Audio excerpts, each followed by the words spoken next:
Our next presenter comes with more than 8 years of experience in assisting customers to define and refine the digital monitoring strategy. She is currently exploring the world of technical sales at Catchpoint Systems. She is a strong advocate of the saying, that which is measured improves. She deeply enjoys the thrills of digging into monitoring data to unravel the unknowns. In today's workshop, she will present the findings of Catchpoint's SRE study to understand the current state of SRE. She shall also discuss what organizations can expect to see in the near future and on what areas they need to pay attention to ensure the success of SRE teams. Ladies and gentlemen, let's now welcome to our frames Ms. Navya Dwarkanath.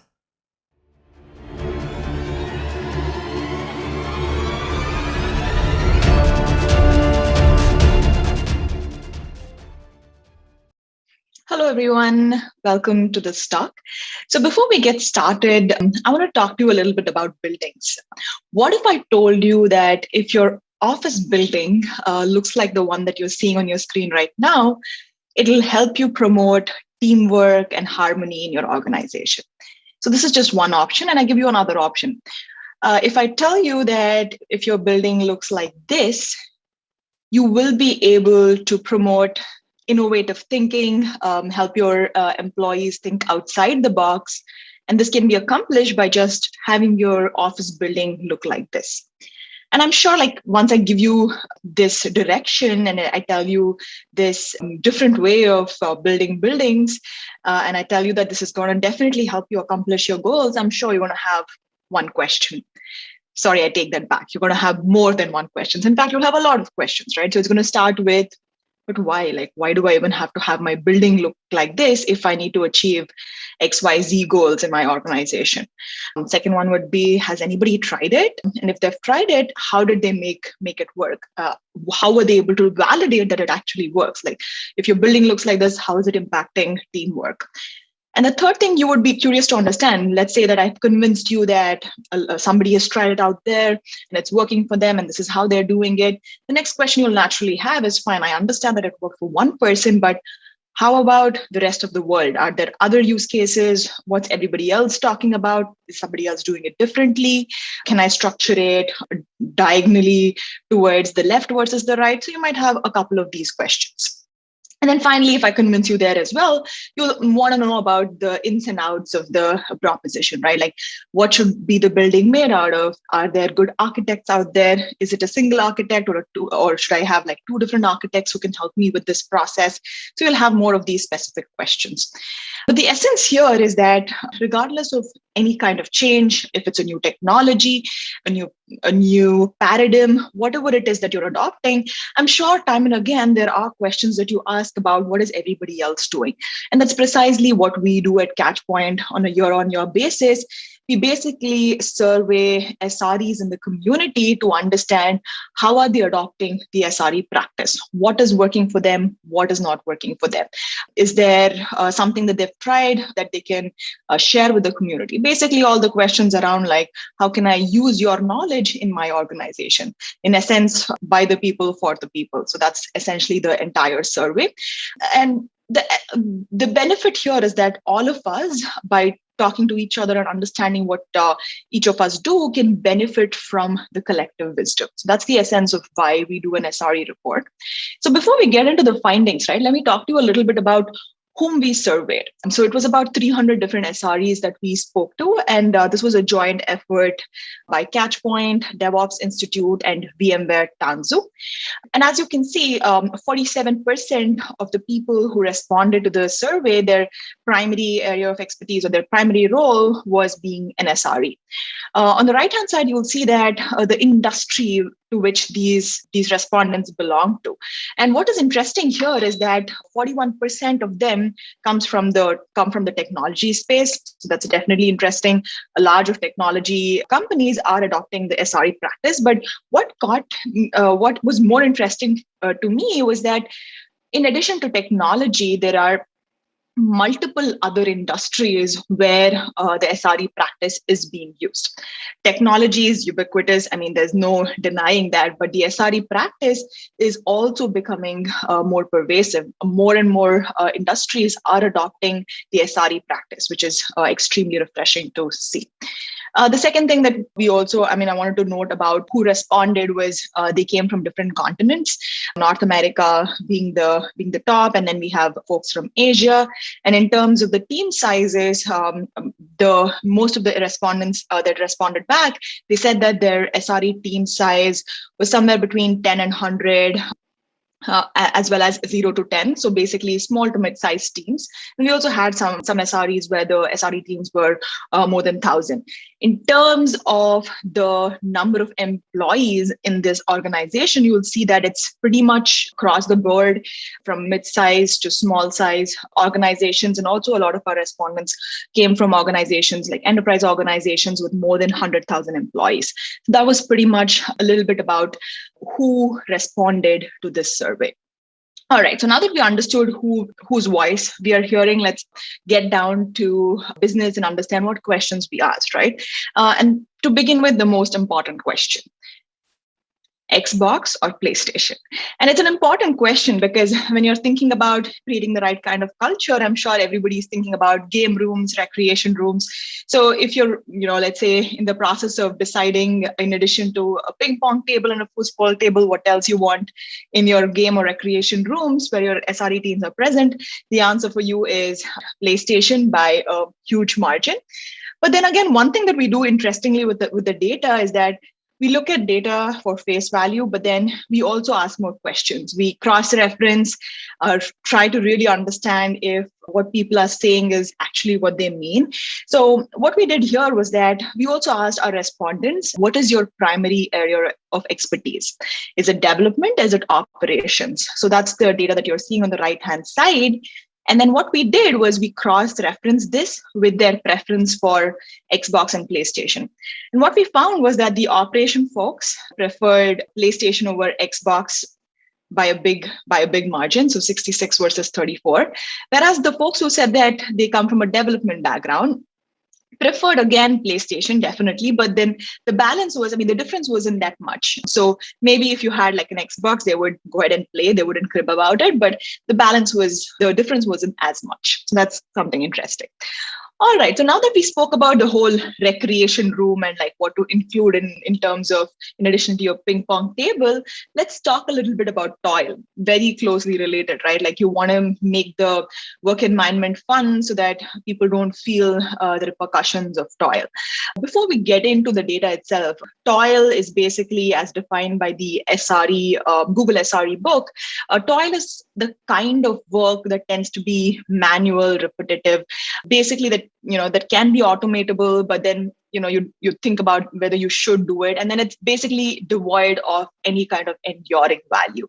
And one thing about toil is that it scales linearly as the service grows. So as you're adding more things, as you're adding more functionality, the toil levels go up unless you tend to it and like get some of the things automated. So that's something very important to keep in mind about toil. So now that we're talking about toil, one thing that we noticed was that we asked SREs across the globe, what is the percentage of their work that they feel is toil? And then one thing that we noticed was that in North America and in Europe, the toil levels were 26, 27%. So that was what we saw, like that was the rating. And then in Asia, we saw that it was 38%. If we take an aggregate across the entire data set that we have, it was around 30%. So you'll notice that in Asia, the toil levels reported were slightly higher than the average, whereas in North America and Europe, it was slightly lower. Something to think about. We don't really have any assumptions or hypotheses on why this could be, but something to think about in the coming years when we collect this data again to see, is there a pattern? Is there a pattern that we can tie back to geographies or continent? The next thing that comes up is when you're thinking about toil, right? We understand that it is repetitive work that does not have any enduring value, but what causes toil? And the major aspect that was mentioned in the survey was technical debt. So 42% of them said that a major aspect, a major cause for toil was technical debt. And the next best one that we saw was training and support. So being supporting other teams, being on call. So all of that was another aspect of toil. Interestingly, because last year was a COVID year, and I'll talk to you a little bit more about that as we go along. We also asked if COVID was a reason for increase in toil, and nobody felt that. It all pretty much feels like 48% said that it was minor, pretty much negligible. So COVID definitely did not tip the scales there. But then again, let's talk a little bit about technical debt, right? SRE teams are constantly faced with clearing technical debt to make things easier for them to achieve reliability of the systems. So, for instance, it could be more on the lines of instrumenting or allowing your developer teams to instrument code in such a way that you get good data. And you won't be able to do this if you're still working with legacy monolithic systems. You want to be moving towards more loosely coupled architecture. So all of this is some form of technical debt because you're not building new features. And even from an SRE reliability perspective, you may not be building something new to measure reliability, but you might be going ahead and making some changes in legacy code, in the type of infrastructure that you use, in the architectures that you have in place, so that you're making things easy in the future. So this is a lot of technical debt. And we've seen that in the industry. So I can very much relate to the response here, and I've seen that day to day. Before we get into a little bit more on the data side, right, one thing that I wanted to call out is that throughout the report, we did look at averages, but then I'm a firm believer in the fact that looking at just averages will definitely lead you down a dark alley and you'll be lost, because averages typically lie, especially if there are outliers in your data. Outliers, what they do is they pull your averages in either the downward direction or the upward direction. And therefore, like, averages should not be the only thing that you look at. So to that point, right, one other thing that we saw this year was that we calculated the level of toil. And since we do this report year on year, we went ahead and compared the level of toil reported this year versus the previous year. And as you can see on the screen right here, the blue line is the level of toil this year versus the red line is the level of toil the previous year. And throughout the distribution, so on the x-axis, you see the percentage of respondents, and we're just not looking at averages here. We're looking at the entire distribution. You'll notice that the level of toil has reduced across the distribution. And what was interesting here is that last year was a COVID or the pandemic year. Everybody was working from home. Nobody was able to travel, meet other people. So work was pretty much most part of your day, right? And then probably you're spending some time with family, tending to chores at home, but that's about it. Work and working from home constituted like a huge part of your life during the pandemic. At least from my end, I can say that that was true. And so one thing that we're thinking here could be the cause for reduction in toil is that people started feeling that work had more value, like just any form of work had more value. And irrespective of whether it was productive work versus toil, regardless of what that was, work gave you some form of satisfaction. It put your mind away from everything that was going on around us in the world. And therefore, the sentiment that came out of this was that I didn't feel that, what I was doing was toil, because it helped me. It kept me engaged, and it kept me away from all the nasty things that were happening across in the globe. So that is our hypothesis here. But then we won't be able to totally corroborate this hypothesis unless we do this again next year, right? And that's one of the most important things about any kind of metrics that you collect. It's very important to continue to baseline, so that without baselines, you don't know what you're comparing against. You can't say that it improved by 20%, it decreased by 100%. You can't say those things. So we definitely plan to look at this data again next year. And our prediction is that the levels of toil will go back up, especially if we're going towards hybrid work environment where half of us are going to be working from home, the rest of us are going to be at work.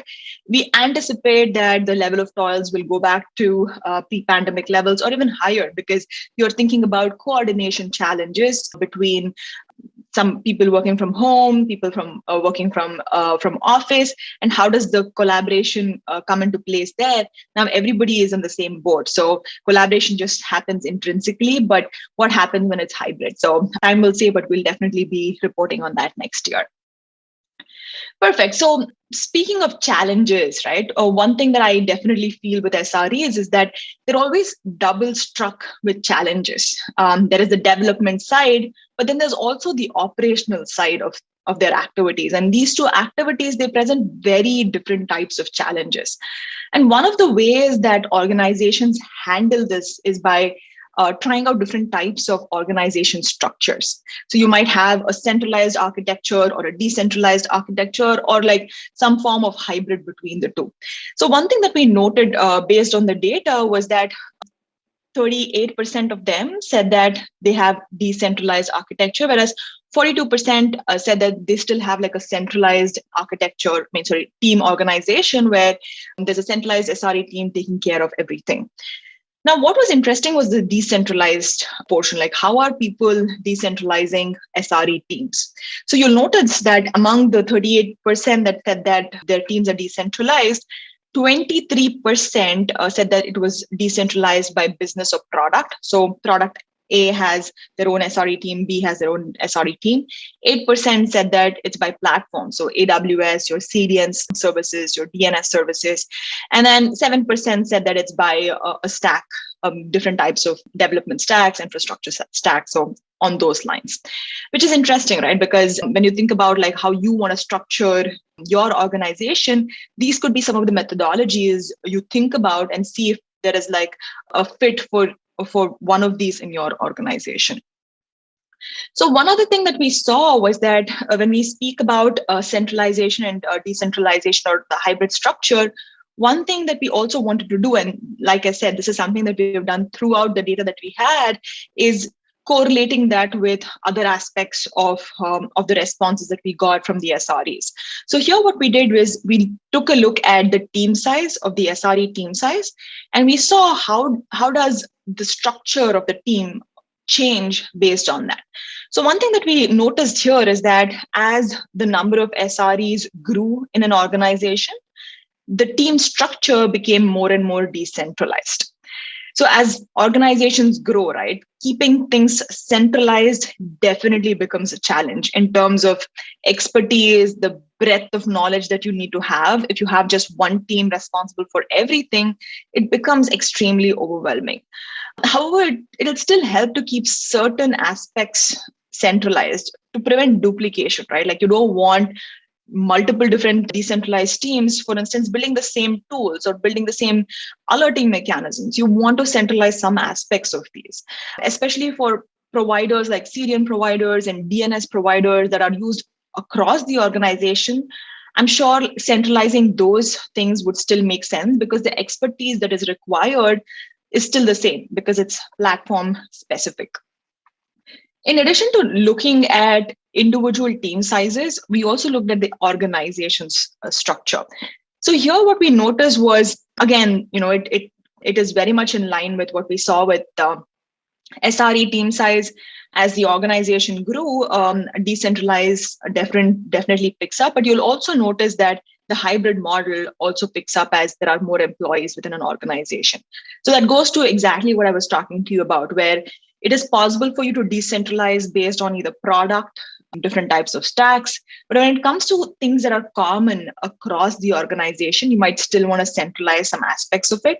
And I think that is why we're seeing an increase in the hybrid model as the number of employees grow within an organization. One of the things, since we spoke about like providers, how I spoke to you about like, as you have more and more providers, maybe you can explore a specific type of organization structure, right? So one thing that we definitely saw, right, across the board, we asked the question about how many multi-provider strategies do you have? So do you have multi-cloud? Do you have multi-data center, multi-CDN? And clearly across the board, right, organizations are using multiple providers, or at least thinking about it. I think the essence here is that there has been transformation, right? In the way we do things that are digital in our organization. The cloud is your new data center, the internet is your network, and third party components like DNS and CDNs are your racks and cabinets. And I've kept saying this a lot in the recent months. It has become important for organizations to like focus on the area that they have expertise in and use tools to build great products or deliver great services. So they definitely don't want to be invested in building a content delivery for themselves or building the right API solution. They want to focus on the area of expertise that they have, the products that truly differentiates them, right? So a lot of organizations are depending on vendors, and they're not depending on just one vendor. They're depending on more than one vendor, or at least that is what they're planning to do. So this completely strikes as a future trend to look out for. And on the topic of build versus buy. So I spoke to you about how a lot of organizations want to concentrate on their area of expertise and make products that they deliver to their customers versus thinking about like the infrastructure, the hosting, etc. Right? So we also asked our respondents, do you prefer best of breed? Or do you just, is it just a checkbox? Do you just pick a tool because, you have to like meet certain requirements in terms of what is accepted within the organization? And 71% of them said that they would be looking out for best of breed tools. So it all, boils down to like, what is ideal, what is versus what is not ideal, I feel. So when it comes to the topic of should I build, should I buy, a lot of organizations want what will make them most productive. Like at the end of the day, you go to work to get your job done, and whatever can help you get your job done, you just go with that, right? So in a lot of cases, I think the decision between build versus buy depends on what you want to accomplish and what resources that do you have at your disposal to accomplish that. So that's pretty much where the distinction comes. And I still don't see that there's a universal consensus around like what works best. It again depends very much on the organization and the task at hand. But one other thing that we did, right? Like again, I spoke to you about how we're always correlating data. We also asked the people who said, will you build versus is it just a checkbox? We also asked them a couple of other questions. Do you build more tools? Do you buy more tools? Or do you have a mix of build versus buy? So we also asked them this question. And interestingly, right, and this is where it gets, this is where it gets to the point of, do people really say what they mean in the surveys? Or sometimes is it like the socially acceptable answer? So this is where we found like a slight anti-pattern. So if you see on the left-hand side, the folks who said that, they want the best of breed, they're also the people who say that, they build more than they buy. So the blue bar there is the folks that build, and the red bar is that those who buy on the left hand side again. And then you'll see that definitely they build is more than buy, and the mix is on the other side. So somewhat of an anti-pattern, because if you're saying you want best of breed and you want to focus on your area of expertise, you would be tending towards buy more than build. And this is an anti-pattern, but definitely curious to see how this will evolve over the years. Wanted to share because it's interesting. The next thing that we saw also was that when the whole build versus buy thing comes into play, right? And as the number of providers increase, so let's say you have multi-cloud, multi-DNS, as the number of providers increase, you'll notice that people are preferring a good mix of build versus buy.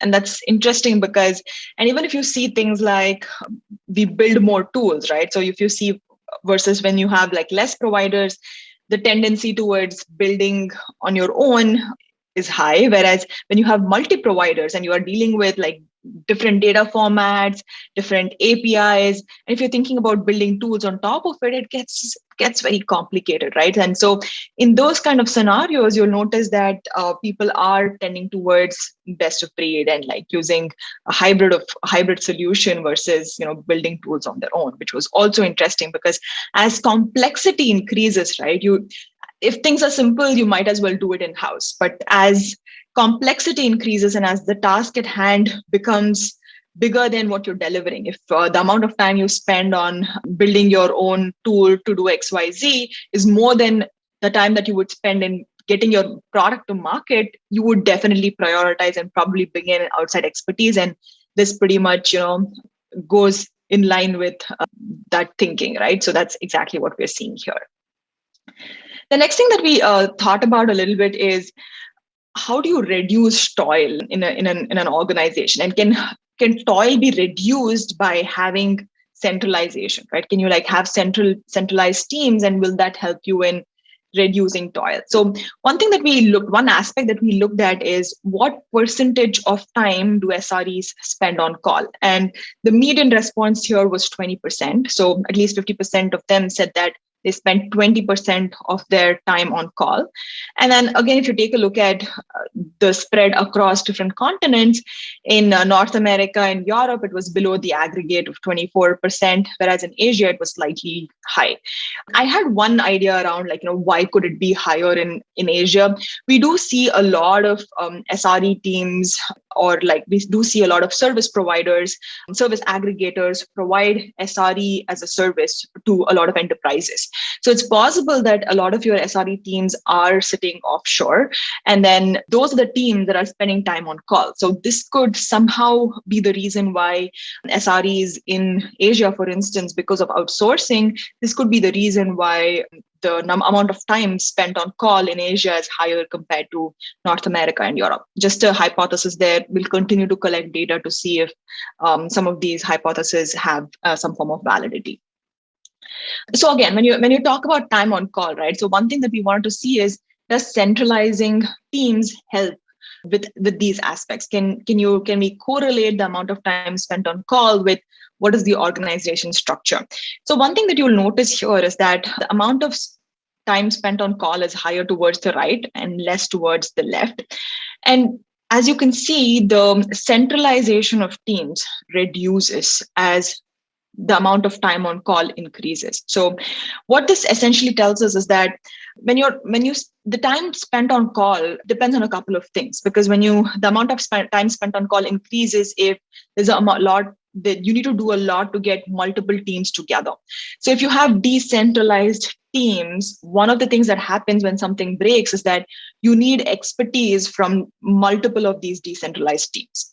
Whereas when it's a centralized team, the onus is shared. So you might be able to say, okay, that person knows this person knows this, although the level of knowledge that everybody in the team has may not be at the same level, but because it's centralized, there's a shared sense of ownership. Whereas when it's decentralized, it's more on the lines of finger pointing, you could be doing it, it might be your problem. So all of that happens, which in turn might result in more on-call time. So that's pretty much what we're thinking this data indicates. We've seen that in a lot of organizations as well.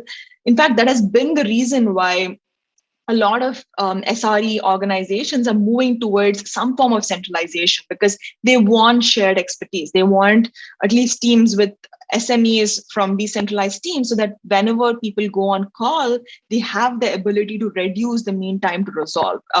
And that completely talks to the data that we have collected here, which shows that as teams become more decentralized, the amount of time on call also goes up, or the other way around. And the next thing, and this is I feel the most controversial thing, at least from my perspective, because there is a lot of hype around AI ops, and it definitely is a buzzword, right? So AI ops is definitely proposed as the boon to mankind, where it will completely remove human intervention in making decisions and taking action. So that's the promise of AI ops. But in the survey, what we asked the responders was to rate the value that they get from AI ops. And surprisingly, we saw that people said that they do not get a lot of value from it. AI ops is definitely effective, but it's effective only if you gather the right metrics and from as many data sources as possible. It all starts with you defining what your systems look like, and you defining what data you need to understand your systems, right? So without multifaceted data from multiple different sources, no matter how rich an algorithm that you run, like no matter like what the vendor is talking to you about, like how their AI ops algorithm can help you remediate, can help you detect and resolve, unless you're feeding in the right data, the value from AI ops or just like machine learning algorithms on top of data is not going to be a lot. And I felt that in a lot of my conversations with a lot of customers. I mean, I've been getting that feedback, but this totally laid that out in the most loud way possible, and definitely a controversial finding. And so, speaking of data, right? So we were talking about how it's important to collect the right kind of data. So we also asked SREs, what form of data are you collecting? And so SLIs, which is service level indicators, are basically quantitative measures that help you measure the level of operation of your service.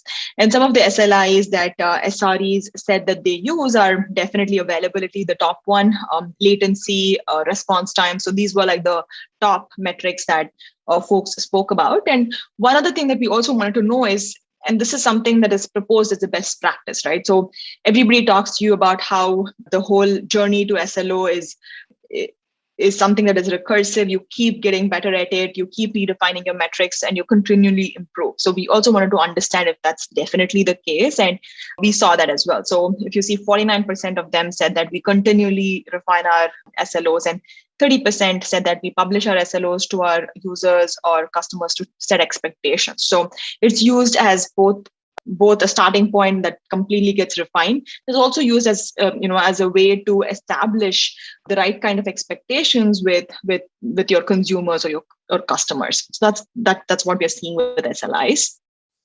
And the next interesting thing for me especially was error budgets. And this is where it gets a little interesting, right? Because error budget is the amount of error that your service can accumulate, or like the amount of times you can have failures without making your users unhappy. So this is basically like the buffer you're giving yourself, like the cheat meal in a week when you're like sticking to a strict diet. This is pretty much on those lines, right? Where you're allowed to fail this percentage of times. And what we noticed was that only when you see like highly, moderately, hardly, right? Like, do you use your error budgets highly?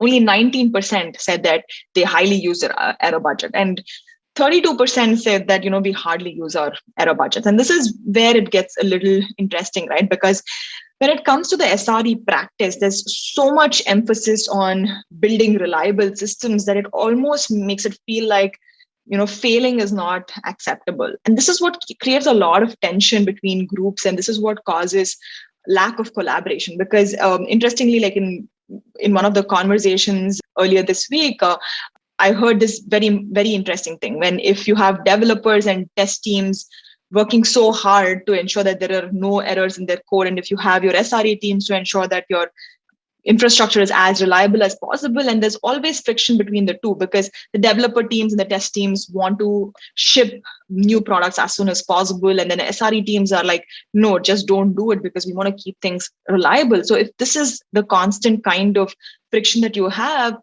the higher goal of like the business objectives won't be realized. And that's exactly what error budgets help you solve. It gives you the right amount of leeway to make mistakes, to have issues. And it's important to make sure that this is well communicated within the organization so that you can take advantage of it. So I hope to see this number improve as the SRE practice improves in the organizations. And one other thing is like, what's the biggest challenge? Like, what are the biggest challenges that SREs are facing across the globe, right? 52% said that visibility across the stack. And this is a very hard problem, right? I'm sure that in SRE teams, you're using a plethora of tools. You have data coming in from multiple different sources. And when something breaks, you're going from one place to the other to understand what's going on. So I understand the pain of requiring wide visibility, but it is a difficult problem to solve. And then 32% said that the effort in maintaining existing tools, and it goes hand in hand, right? Because if all the tools can do a great job of integrating with each other so that somehow the integration between the tools help you get that unified visibility that you're seeking, it's possible, but then that requires the various tools in the industry to be talking the same language to some extent, almost like a specification for it. But it's a long road, and we've not even started taking the road. So it's interesting to see that these are some of the challenges. But definitely feel free to tweet to us on what's working for you and if you can relate to some of these.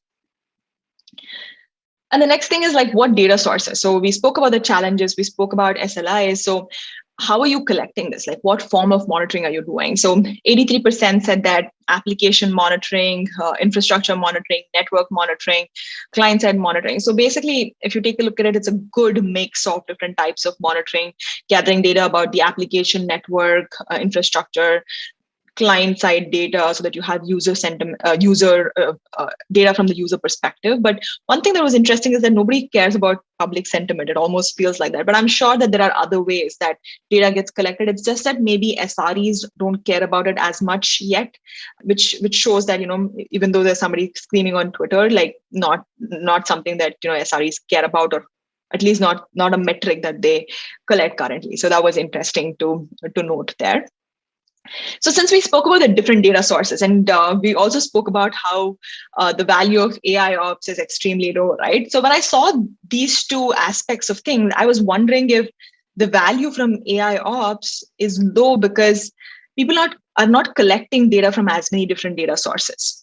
So one thing that we also did was on the x-axis here, so 1, 2, 3, 4, 5, 6, 7 are the number of data sources. So when it says 2, the number of data sources could be application and network. So I was just trying to understand, does the value of AI ops, because the value of AI ops definitely increases when you have data coming in from multiple different avenues, giving you different perspectives. So I wanted to see if there was some kind of a correlation that we can draw where if the number of data sources increases, the value increases. But to my disappointment, there was no such correlation. So 5.5 is like the average score. It's out of 10. So you'll notice that it's pretty much same across the board. If you have less data sources, high data sources, does not matter. Currently, the value of AI ops is still questionable. The next thing is like which of the activities takes the most amount of time? Like how do you spend most of your time, right? So incidents and outages, postmortem analysis. So seems to be like the top ones, whereas training as well as load testing, management activities, these seem to be like the low-hanging fruits.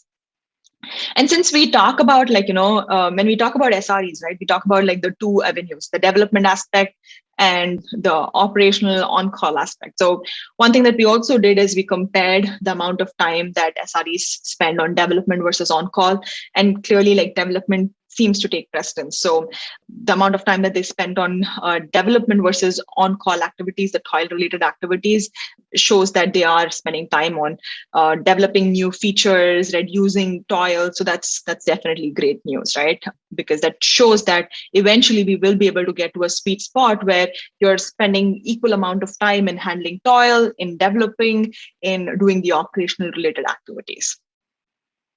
And this kind of, I want to round it up now by talking about something very important that we saw eventually, right? Like, so when we talk about the SRE implementations, right, and what are the critical factors that drive SRE implementations, what we saw was that, so how quickly we resolve incidents, right? That's the one that definitely trumps over everything else.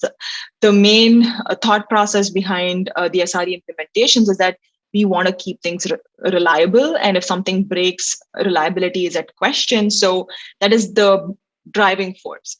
However, when you see things like how quickly our business expands to new markets, or if you take a look at how quickly we understand the cause of social media sentiment, some of these business related aspects, right, do not have as much focus or as much precedence, right? To the extent that, they also say that it's minor. Understanding user sentiment is a minor requirement. So this is interesting because it goes back to the point about how SREs might be focused on reliability metric. Developers and operations might be focused on different types of metrics like velocity, So what is happening here is that the focus on the overall picture of focusing on what is the business level goal and how can all these different teams come together to support it. I think that is what is missing. And therefore, like one of the things that we hope happens in the future as more and more teams are thinking about how can we bring all the teams together, how can we prevent silos, how can we encourage more of knowledge sharing across different teams. We hope that the driving force for this becomes business objectives. So when you have high level business objectives and use that as a way to trickle down into your various organization, be it SLOs, be it your velocity, and they are very tightly coupled, right? That's when it helps you bring your teams together as well. So one thing that we definitely saw here was that the focus was on reliability, which totally makes sense. That is the main purpose of SRE teams. But then we also hope to see that the focus slightly shifts towards high level business metrics so that it becomes a driving and unifying force across organizations.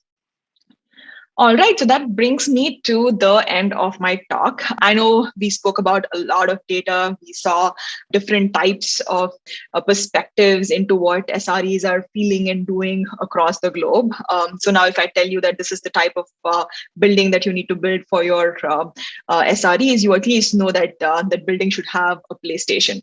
Forget about the shape for now, right? Because I don't have any data for it. Great. So four things that I want you to take off. If you have to remember four things after many months from now, the first thing is that make sure that in your organization that you're baselining any kind of SRE tenant. The main one being toil, because that is the one that we're seeing it gets reported as something that people are feeling versus there's no actual data. So make sure that you're capturing toil. It could be in the sense of how much automation is required for technical debt, how much time people are spending on call, on tickets. So make sure you have that information and you're baselining that. The second one is increment AI ops capabilities, because we definitely saw that the value that people are getting from AI ops is not extreme. So maybe the idea here is that start thinking about how your data can come together. And if you're using data as a way for automating human intervention, make sure that you do this in increments and measure the value you're getting. Don't just go and sign up for a tool because they say they have this amazing AI ops technology, because eventually it's machine learning, it's eventually on data, and all of this coming together is what will help you automate things end to end.